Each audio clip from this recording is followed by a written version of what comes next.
Run It Back Nation. What is good? Thank you for being here for another episode of Run It Back NBA. I am your host, DJ Eastwood, host of Run It Back Philly, a channel where I cover the 76ers on a daily basis. I made this channel to cover the rest of the NBA because the 76ers piss me off.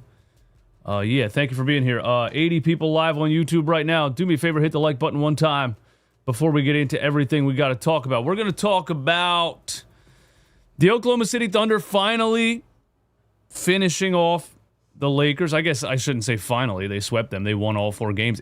Why did it feel like it took longer than it should have? I feel like there was some days off, and I was like, bro, just get this series over with. I think that's what I meant by that. They swept the Lakers, and I got some questions to ask because the Lakers put up a fight. And so we got some questions we might need to ask here. You know what I'm saying? The Cleveland Cavaliers came back from down 2-0 and tied the series 2-2. And we got to talk about that also because it's a game of runs. It's a game of makes and misses, man. And it's really hard to tell who the better team is in that series. And then maybe we'll do some clip farming. At the end of this show. What's up, everybody? Who's in here, man? My man Santiago was popping off in the chat early. Always the first one in here. Thanks for the support. Happy to be here. Sixers season is finally over. Yes, it is. OKC bench is better than any other team's starters. A lot of them. It's better than a lot of them. There's a couple of teams probably not the Knicks or the Spurs. But most teams. I agree with you on that, man. Thunder up, let's go. Blake Jetch. Thank you for being here. Gouda 2872. AJ Mitchell putting up almost 28 on 12 and 19. Almost 28? Or did he put up 28? On 12 and 19 on a $3 million contract. Yeah, we're going to talk about it, man. We're going to talk about it. I don't want Knicks fans in my city. You talking about the Knicks possibly getting to the NBA Finals? You don't want Knicks fans to come into Oklahoma City? They're not going to.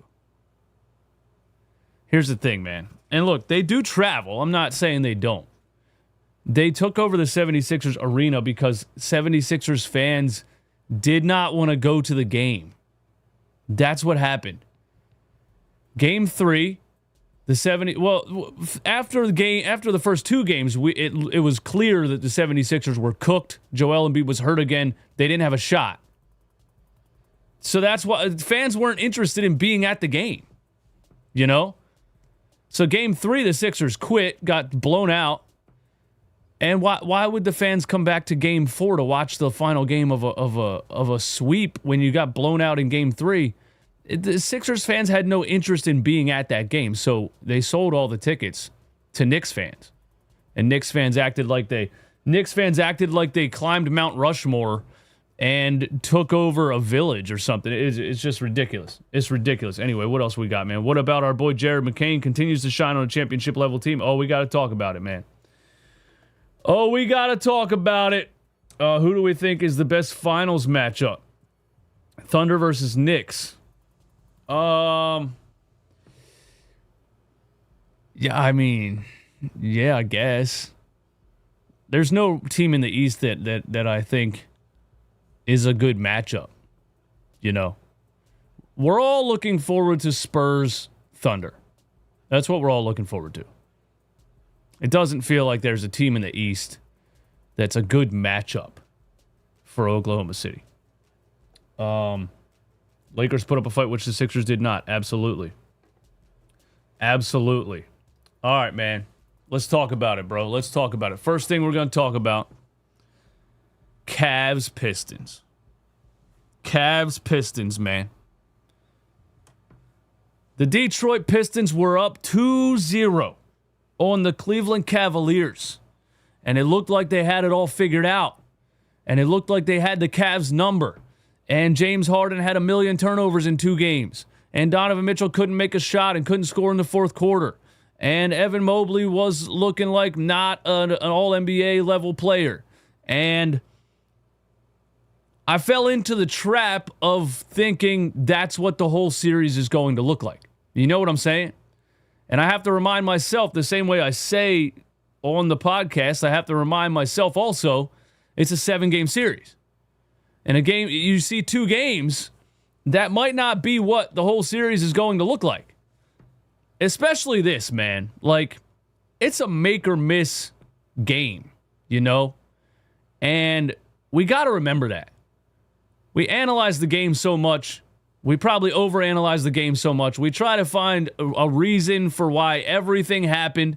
You know, perimeter defense and intensity and yada, yada, yada. But, dude, so many times in this beautiful sport of basketball, so many times in this beautiful game that I love, it is as simple as this team was making shots and this team was missing shots. You know?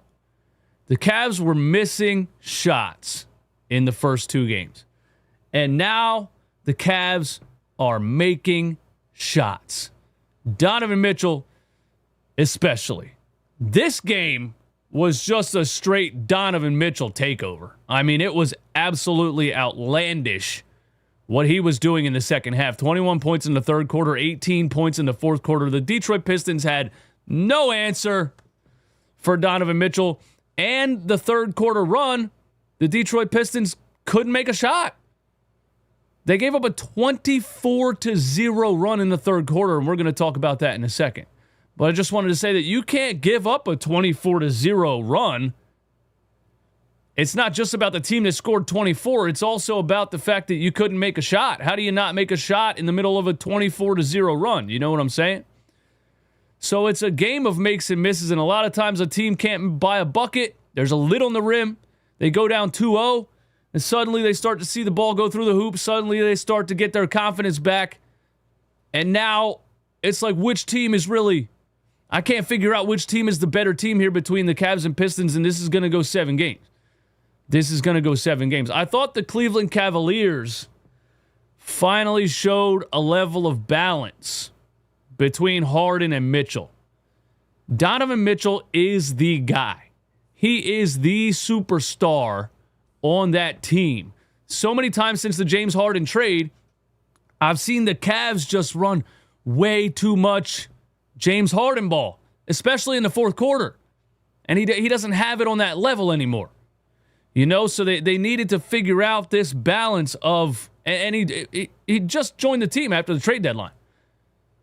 They needed to figure out this balance of Harden and Mitchell, and Harden needed to take a bit of a step back. Now, part of it was because in the first couple games, Donovan Mitchell was bricking for chicken too, so Harden was trying to step up in those times. But Donovan Mitchell getting his groove back has balanced out the Cleveland Cavaliers, at least in the last 2 games.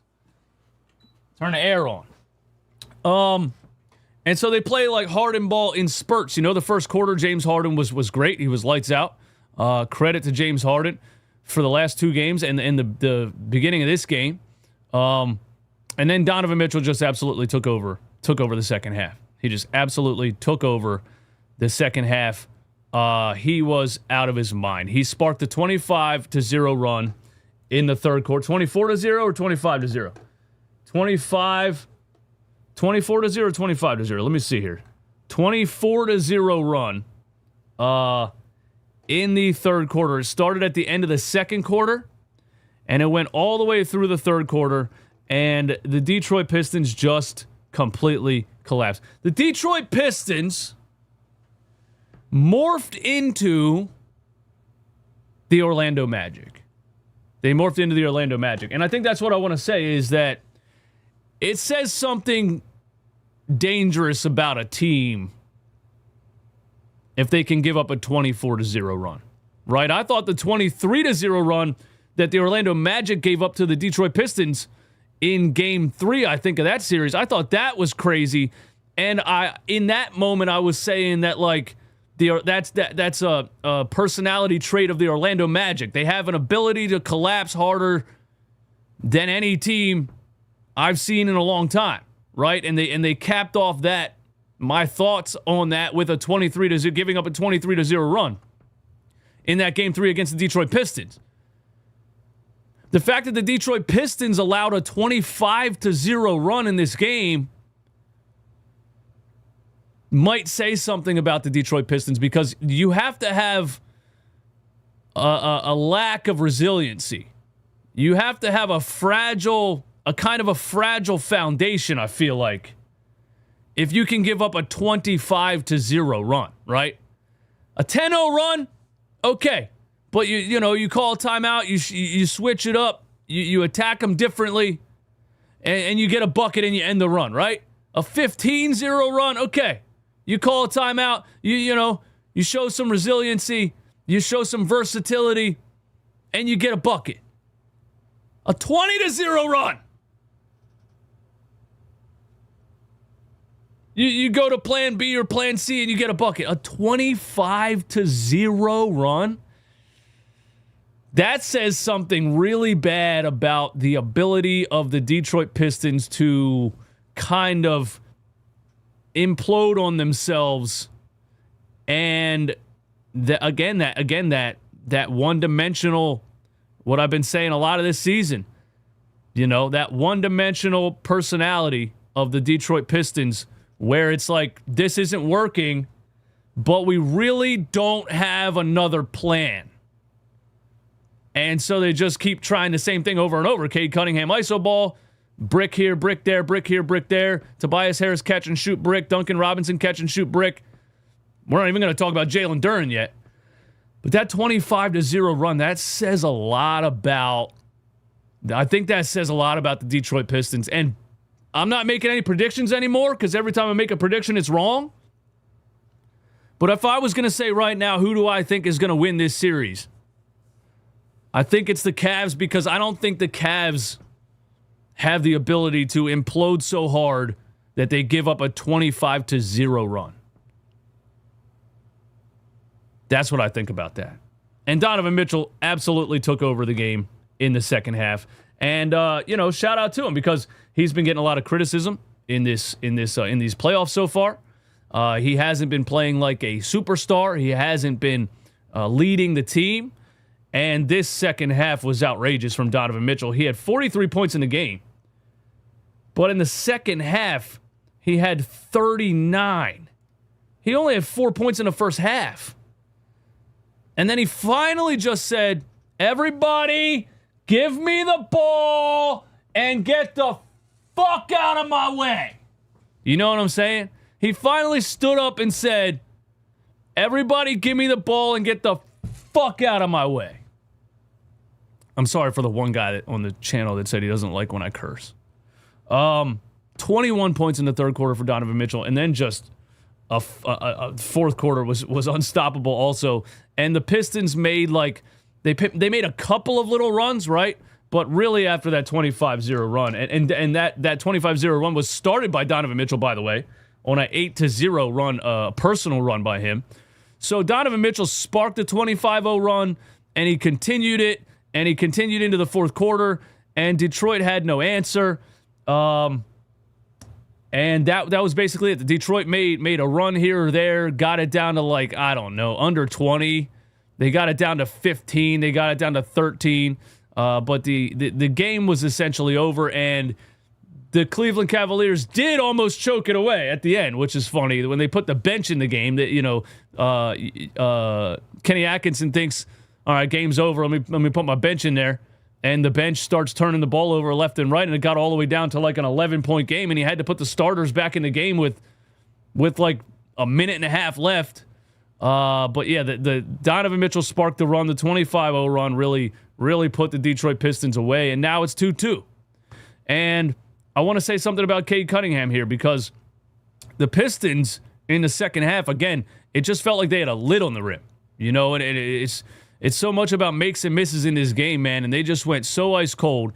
And specifically Cade Cunningham, and it's not fair to Cade Cunningham, but I've said so many times now that it's just a one-dimensional team. And if Cade Cunningham struggles, they're kind of fucked. This is what I saw in those 2 regular season games against the San Antonio Spurs. Stephen Castle had his number. Steph Castle would hound Cade Cunningham in ISO defense, and he would struggle, and the Detroit Pistons didn't have an answer in those games in the regular season, and that's the same thing that happened last night against the Cavs. If Cade Cunningham struggles, it's over. Everything is based around him. You know, Duncan Robinson catching and shooting threes, Tobias Harris catching and shooting or coming around curl screens and getting downhill. Everything revolves around Cade Cunningham, and if he struggles, it's a wrap. He only had 19 points in the game, but specifically the third quarter. In that 25-0 run, Cade Cunningham, in 9 minutes in the third quarter, had a goose egg, didn't make a shot, had 3 turnovers, 2 fouls, and was a minus 22. The Pistons are Cade Cunningham. They go as high as Cade Cunningham takes them. They come down as low as Cade Cunningham takes them. So Cade Cunningham struggles in the third. The Detroit Pistons struggle in the third. And I'm back to believing they might be a little too one-dimensional to get to where they think they can possibly get to. And the Cavaliers, even though the Cavaliers I don't think are as versatile as the Orlando Magic were, especially with Franz Wagner on the floor, the Cleveland Cavaliers are more versatile. I mean, the Detroit Pistons the Cleveland Cavaliers are more versatile than the Detroit Pistons, and that might be the difference. That might be the difference in this series. Now, my guy Paul Reed ended the run. I just wanted to say shout out to B-Ball Paul, 76ers legend. And Jalen Duren has been buns in the playoffs. Absolute dookie. I mean, it's crazy. Jalen Duren went from looking like prime Dwight Howard to looking like prime Kwame Brown. And I'm very confused by it. Look at this, man. First of all, Real Sports app posts on Twitter, bro loves scoring 8 points. 8 points against the Cleveland Cavaliers, 8 points against the Cleveland Cavaliers, 8 points against the Orlando Magic, 8 points against the Orlando Magic, 8 points against the Orlando. How does this happen? Now look at this stat. Look at this stat. Jalen Duren's single-digit scoring games in the regular season, 6. Jalen Duren's single-digit scoring games in the playoffs, 5. I cannot figure out how he went from looking like an up-and-coming star center, dominant, dropping 30 and 20 games like prime Boogie Cousins.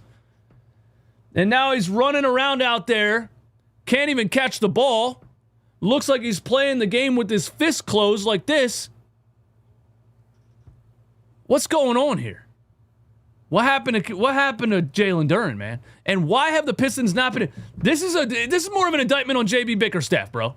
And I think I said this. I think I said this in the Orlando series.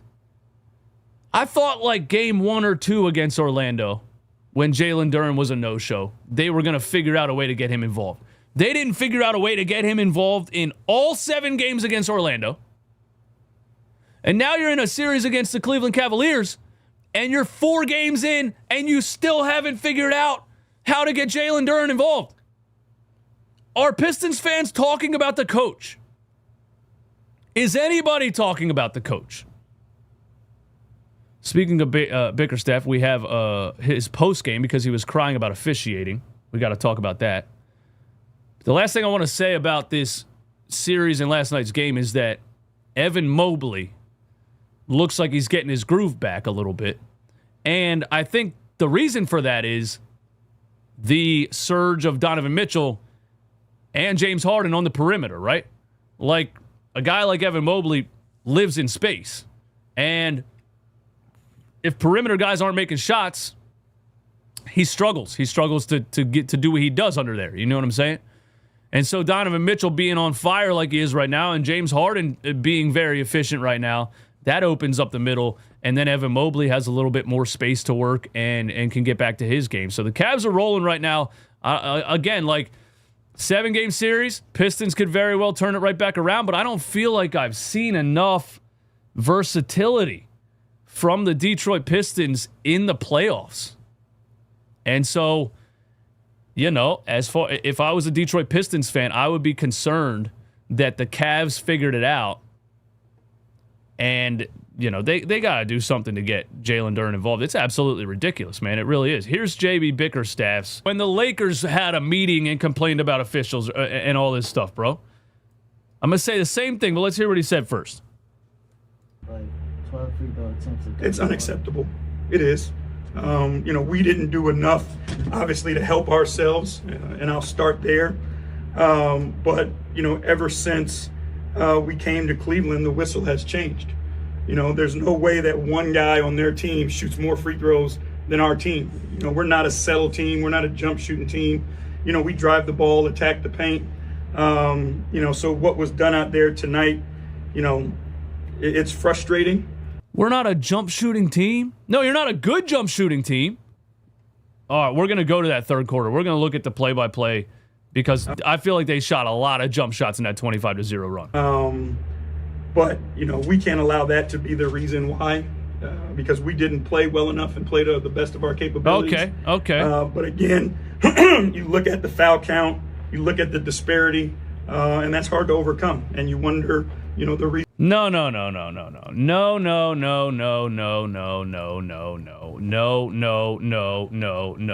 What's hard to overcome is giving up a 25-0 run. You see, this is what I'm saying, man.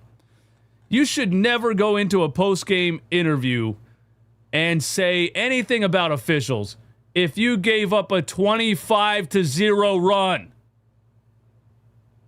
That's obviously the reason you lost the game. Not the foul count. Let's see. We don't shoot a lot of jump shots. We're not a jump shooting team. Let's look at the third quarter. Miss. Tobias Harris, pull up. Jump shot. Let's see another. Miss. Tobias Harris, 25-foot three-point. What does it say there? Does it say jump shot? Let's see. Cade Cunningham, 7-foot driving, floating. What does that say? Jump shot. Let's see. Cade Cunningham missed 25-foot three-point pull-up. Oh, hey, I'm just reading what it says. I'm just reading what it says on the screen. It says jump shot. I don't know. JB Bickerstaff's telling me they don't shoot jump shots, but I'm looking at the screen and it says jump shot everywhere.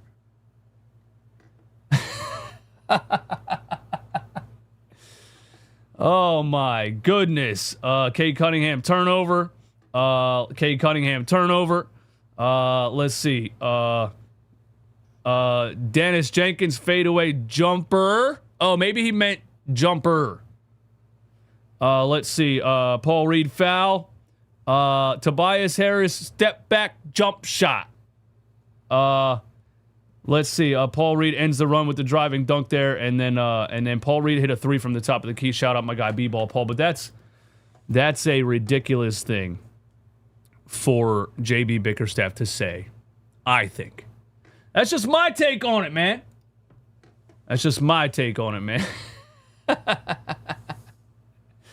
What you guys think, man? You hating on Harden? I fucking literally said he's been playing well. He was efficient. He had a good game. God damn it, Paul! Open your fucking ears if you're gonna listen to the show, man. Open your ears.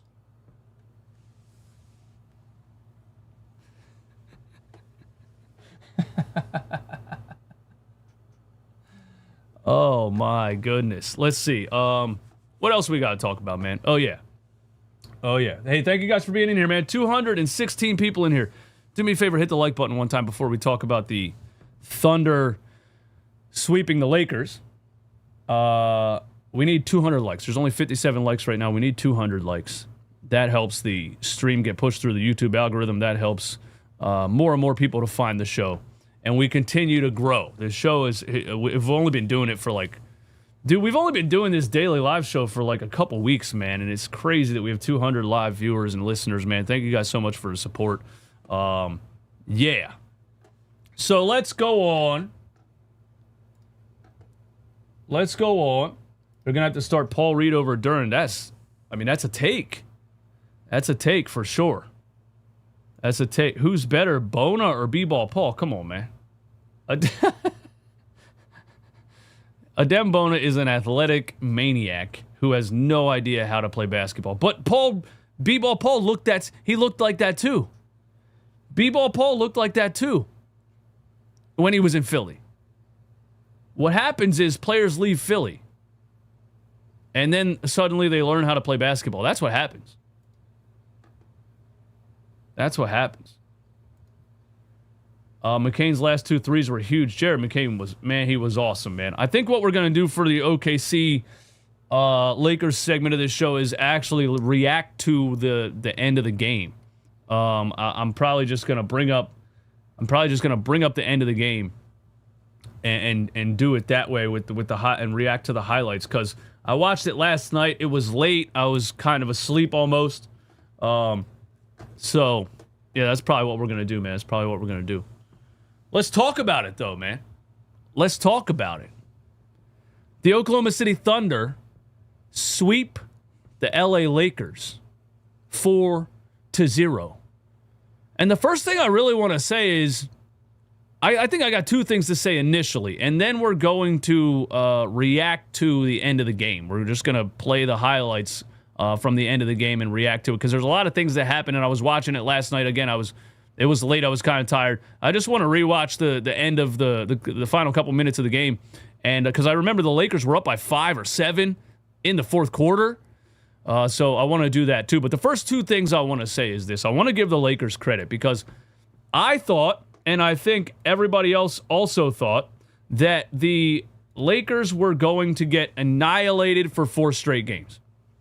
I thought the Oklahoma City Thunder were so dominant, so deep, so good at defending, that they were just going to blow out the Lakers, like similar to what the game looked like in the regular season, the last time they played in the regular season, where the Lakers were coming back from a 13-1 run, and Luka Doncic pulled his hamstring, but they blew him out by like 50 points, right? I thought this series was going to look like that. So I want to give credit again to LeBron James and the whole Lakers roster and JJ Redick and everybody for these games even being competitive. You know what I'm saying? LeBron James at his age, guys stepping up, Roy Hachimura, and of course they got Austin Reeves back in the last 2 games that he was back. He's been scoring the ball great. And so I just wanted to say credit to the Lakers for making this competitive. And this game specifically was more competitive, I think, than any other game in the series. And when you're down 3-0, you could just come out and be the Philadelphia 76ers, right? You could just... when you're down 3-0, no team has ever come back from 3-0, so you could just be the Philadelphia 76ers at that point. And what I mean by that is you could just come out and say, well, we're not going to play in this game. Why would we do that? You know what I'm saying? But the Lakers came out in a game where they were down 3-0 and competed hard, and they were up by 5 deep into the fourth quarter.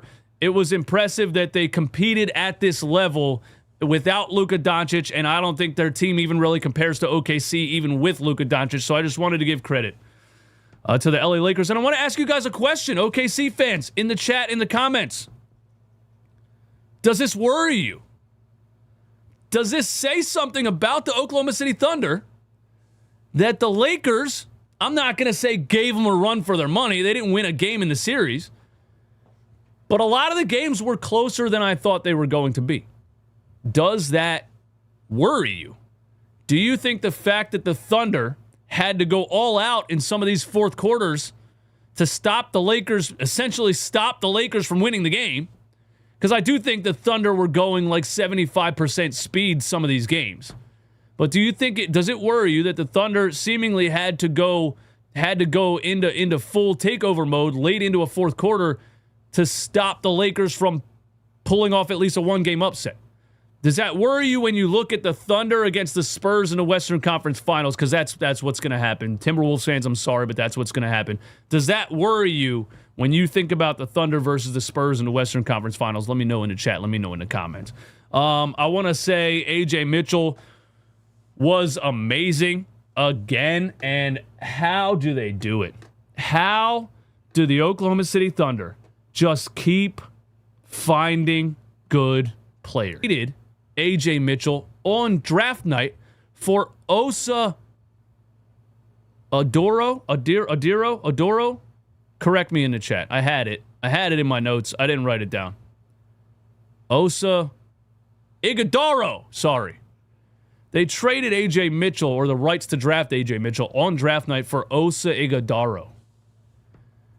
And it's just it's just another indictment on Oklahoma City's development staff. Not an indictment, really, a credit to Oklahoma City's development staff, because they just develop players.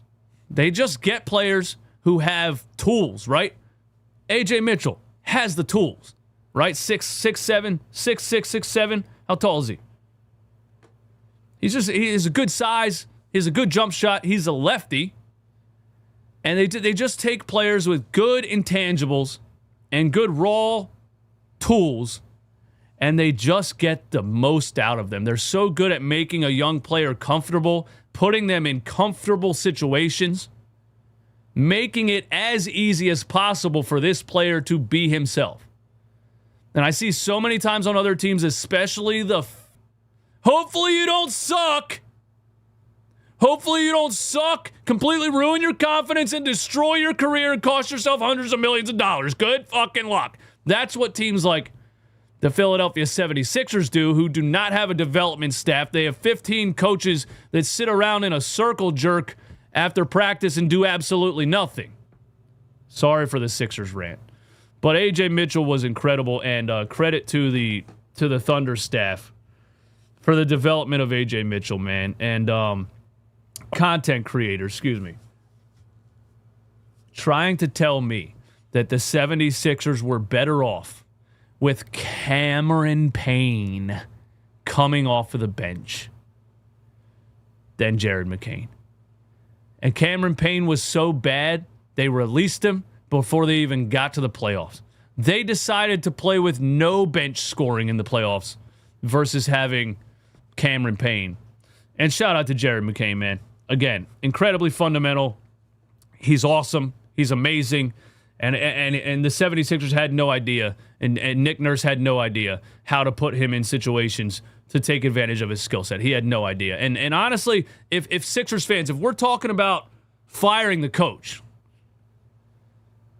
Nick Nurse should be fired more for his inability to get something out of Jared McCain than he should for getting swept by the New York Knicks. If you don't want to fire Nick Nurse because you say, oh, Joel Embiid was hurt, it is what it is, the Knicks were better, blah, blah, blah, running back, fire him for this. Fire him for this, bro. How did you have Jared McCain on your roster and he looked like a shell of himself? He looked like a scared rookie out there. And he goes to Oklahoma City and he looks like the Jared McCain that everybody knew existed. Nick Nurse needs to be fired for that. That's what he needs to be fired for, bro. Now let's just go. We're just gonna go react to the last couple of minutes of the game because I remember it was close, and there's a lot of fun things that happen here. So let's just. What do we got? We got the last. Let's go the last. Let's see. Lakers were up by 5 at one point, man. Oh, we got a damn ad, bro. Eastwood, you don't have YouTube Premium? Absolutely not. They need to give me that shit for free, bro. That's what they need to give me. I think Jared McCain is he's setting records for his three-point shooting percentage in these playoffs, actually. It's totally ridiculous. Anyway, let's go here, man. Let's see. Lakers were up 2 here. They were up 5 at one point, right? Up 3, up 2. They were up 5 at one point. Let's just, right here. They were up 5 with 8:30 to go. And I still didn't feel like they were going to win the game. You know what I'm saying? I guess that's just the feeling you get with the Oklahoma City Thunder. You're like, well, obviously, SGA is going to take over the end of the fourth quarter and the Thunder are going to win because we've seen it so many times. Let's watch the end here, man. Little Jared McCain 3, huh? Yep, splash. So really, Jared McCain starts the run that overcomes the Lakers' 5-point lead in the fourth quarter. Is this that crazy step back from Austin Reeves? I think it is. Wasn't even a step back. He just lost the ball. Oh, my goodness. I got to credit Austin Reeves, man. He was good. He was real good, man. Are you serious? YouTube! Bro, YouTube gave me 2 plays and gave me another ad? They gave me 2 plays and hit me with another ad, bro. That's insane. Come on, man. How much money do you need?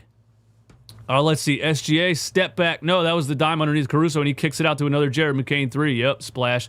And we're gonna listen to the coach's post-game press conference too, because he talks about the gravity of SGA, man. Because SGA, let me see. Where'd it go? The play we just saw. Yeah. Well, that's a Jared McCain 3. Now I went back too far. He talks about SGA's gravity and how it affects everything. And there it is. Look at that screenshot, bro. Look at that screenshot.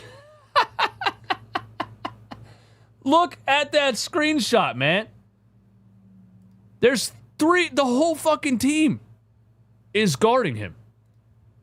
Underneath Caruso, McCain, splash. And that's all because of SGA, you know? And that's a hockey assist. SGA doesn't even really technically in the box score get credit for that. You know what I'm saying? Now we're tied. Now we got some AJ Mitchell. Oh, this is where he breaks Marcus Smart's ankles and steps over him. Uh-oh. Uh-oh. Oh, my goodness. His team is unfair, man. This team is unfair. And how do you... Like, they don't even have J-Dub right now. All right, let's see. Austin Reeves. Floater. No, kick out. Hachimura. Hachimura step back 2. Lakers still fighting, man. Lakers still fighting. AJ Mitchell again. Oh, my God. Oh, the step through. Lefty off the glass. Oh, that's the one. Yeah, okay. He airballed it, but he took on 2 defenders, and Chet dunked it back. I didn't remember. I thought he was going to make that. Austin Reeves, that's a dime. Austin Reeves was nice in this game, man. Austin Reeves was nice in this game. This is a little bit of old school Jason Williams right here. Y'all remember Jay Williams from the Kings? The tatted up white dude? Look at this pass, man. One step. Choo. That's dope. That's dope. Austin Reeves was good, man. Lakers just, they don't compare roster-wise to this team. And they don't have an SGA. That's filthy. That is absolutely filthy right there. Come on, man. Come on, guys. Come on. 1 foot Dirk fadeaway? Absolutely filthy, man. All right, what's next? Let's see. LeBron the throwdown. Little push off on Lou Dort. Wide open throwdown for LeBron. We're at a 1-point game here. AJ Mitchell again. Are we going to SGA? SGA Hachimura. They want a double team, but they don't know if they can because AJ Mitchell's got 28 points. ISO step back 3. Come on, man. How many times have you seen SGA do this? This is what I said. I said there's probably going to be a game in this series where OKC struggles and SGA comes in and takes the game over. And there was actually 2 games. The past 2 games were kind of close, and SGA came in and just took the game over. There's nothing you can do about it. Shout out Austin Reeves again, 102-100. Like, they you know what I mean? They could have let the Lakers, they could have stumbled and let the Lakers win this game. And SGA just takes it over, man. Look at that ball movement. AJ Mitchell for 3. Man. LeBron, is this the floater that he missed? No, he kicks out. Roy Hachimura for 3. All right, see? Lakers still fighting. 2-point game. 2-point game. SGA again. Let's see. Oh, yeah, Chet. Lefty hook. Got it. Too many good players, man. Too many good players. And look, the Lakers had to go no center. Well, they have Jackson Hayes on the floor. I lied. They didn't go no center, but they did go no DeAndre Ayton. Because he's unplayable. Chet again. 109, 103. I thought the Lakers were done for. I thought they were done for right here. They keep fighting. Roy Hachimura again. Step back three. That's nasty. That's nasty. And the foul. So shout out to the Lakers again, man. They kept fighting, dude. They kept fighting. We got our fourth ad in 6 minutes. Man, YouTube. You're really trying to get me to pay that premium, huh? You're really trying to get me to pay that premium, huh? How do creators not have premium for free? Come on, man. Come on, man. I know I make you guys a lot more money than you pay me. Can I at least get free YouTube premium? All right, let's see, man. 2-point game now. Marcus Smart. This is the drive into and one. He puts the Lakers up one. I forgot that. They actually fought all the way back and were up one again.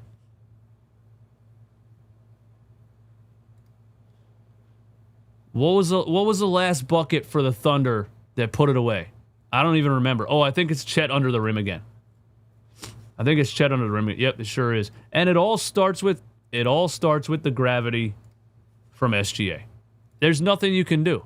They have to flash around the screen and double him. It all starts with that. And the Lakers do a bad job of, there's a double and no rotation. You know, LeBron should already be at the free throw line. So they double and they don't rotate. So Hartenstein free run to the rim, then they react, and then you get a cut. You get, like, this is like tic-tac-toe where you got two winning spots, because you're just so one step ahead of the other guy. You can give it to Chet, or you can kick it over to Jared McCain. You could have kicked it out to AJ Mitchell. Everybody's open, man. Everybody's open. And again, they're playing 40-year-old LeBron James at center, basically. So Chet gets a dunk, and that puts OKC up one. And now you get the LeBron, is this where it's the LeBron potential game winner? And he misses the floater. I guess not game winner. There was 30 seconds left, but he gets to a good spot here, especially with Caruso on him. Gets a good look. Just misses it. Make or miss game, man. Make or miss game. Then they have to foul SGA. They waste a lot of time before they fouled. And then Austin Reeves after the two free throws, Austin Reeves had a look at a three. A wide open one that would have tied it. And he missed it right here.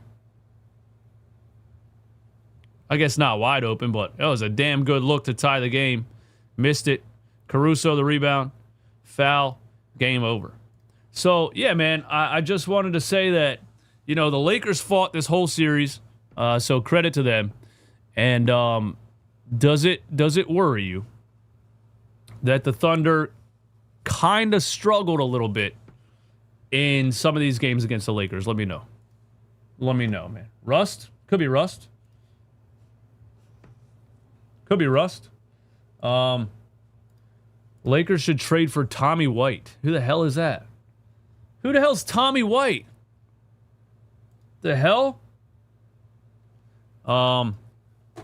Yeah, let's listen to, we were going to listen to the coach's postgame, but now this has been like a 25-minute segment already, so I don't want to do that. Let's go clip farming, man. Let's do some clip farming! What's up, guys? 245 people in here. Hit the like button. Hit the like button. Hit the like button. Hit the like button. Yeah, let's do some clip farming, man. Let's get over to, maybe some NBA Central. What you guys think? See if we can find anything that we can make a YouTube video out of. Oh, here, I told Believe in 76. I said, hey, who was on here when Believe in 76ers was claiming that Cameron Payne is better than Jared McCain? A legendary time in Twitter history. Mostly because nobody agreed.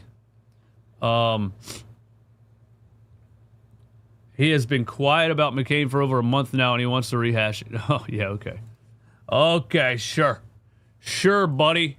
I haven't been talking about Jared McCain. Sure, buddy. All right, let's do some clip farming, man. NBA Central. Oh, there was NBA Central right there. There's NBA Central. Let's see. Let's see what we got, man. What's up in the chat, bro? Somebody got a super chat. What's up? What's up? Shout out to the super chats, man. Thank you guys so much for the support. Super chats are always read on screen every show. Thank you for helping me keep the lights on, man. Where's my... How do I move this up? There we go. What bothers me about this game is that OKC hasn't learned anything from our first two matchups like we did last year. These two were sus coaches. Sus coaches? You mean the other team's coaches were sus? Is that what you're saying? And we'll see about the Western Conference Finals, man. Again, yeah, the OKC had 8 days of rest, so we'll see, man. Let's see, NBA Central. DeAndre Ayton could opt out to look for a bigger payday. Yo, people just write anything. People just write absolutely anything to make an article.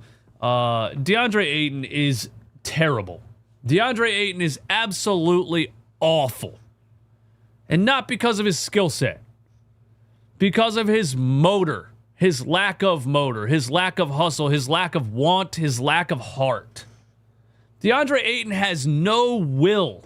He has no heart. He is a weak man in a 7-foot athlete's body. It's just a fact, bro. You just saw it in this series. He becomes completely unplayable. JJ Redick, there's a clip of JJ Redick saying out loud on the bench, I can't play him. I can't play him. And then the Lakers were down 3-0, and there's a clip on Twitter of DeAndre Ayton buying a $100,000 necklace. Wait for it. That says dominating on it.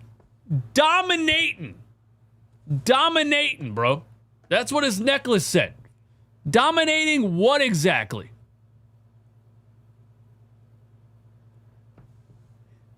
And another thing, do you guys who remembers when Lakers fans were so excited that they got DeAndre Ayton?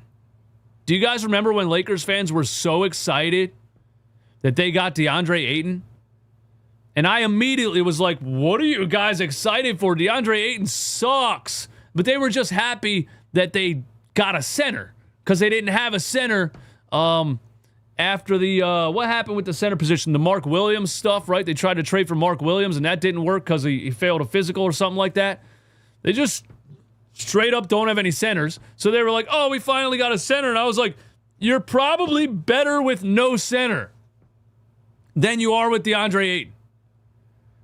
And the funny thing is, by the end of this series against the Oklahoma City Thunder, JJ Redick agreed. He was like, I can't play him. I'm better with no center than I am with DeAndre Ayton. Ayton could opt out of an $8.8 million contract this season. He had a strong first-round series against Houston All-Star Alperen Şengün.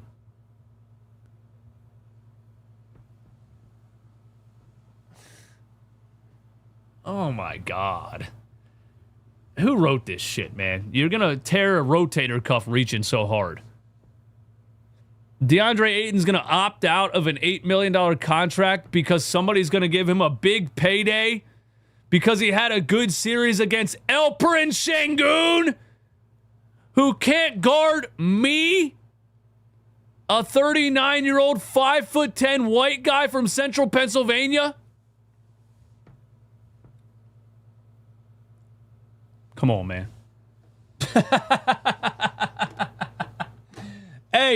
Hey, I gotta tell you this, though. I think we just did some damn good clip farming, guys. I think, dude, the first clip, we did some good clip farming. Why does it say this page doesn't exist? Did I just get blocked from NBA Central? Oh, okay.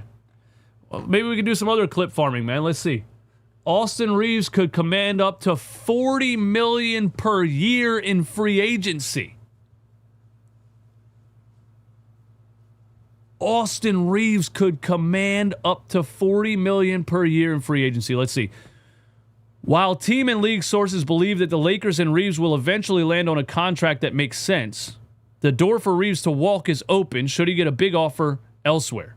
Rival executives predicted Reeves could command $40 million a season due to a combination of his play, his age, and most importantly, a free agent class completely devoid of players as productive as him in their prime.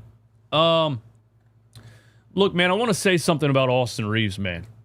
And it's the new, it's like the new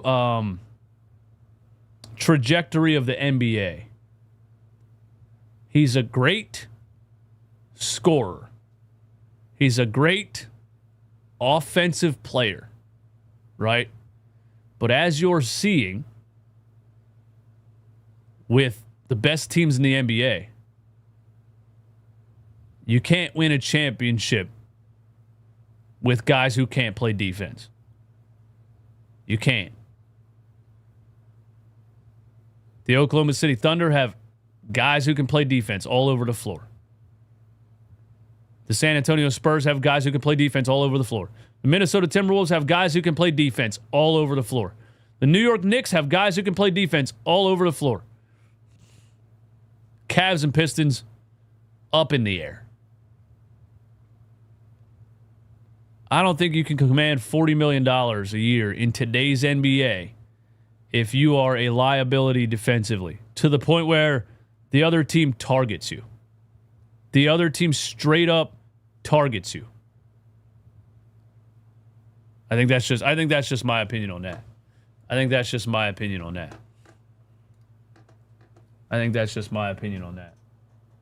Lakers fans are going to blame JJ as if they would have won a game with a different coach.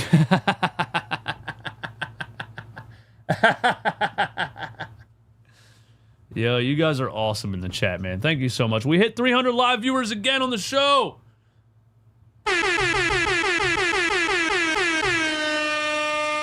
I just started posting on this channel in February.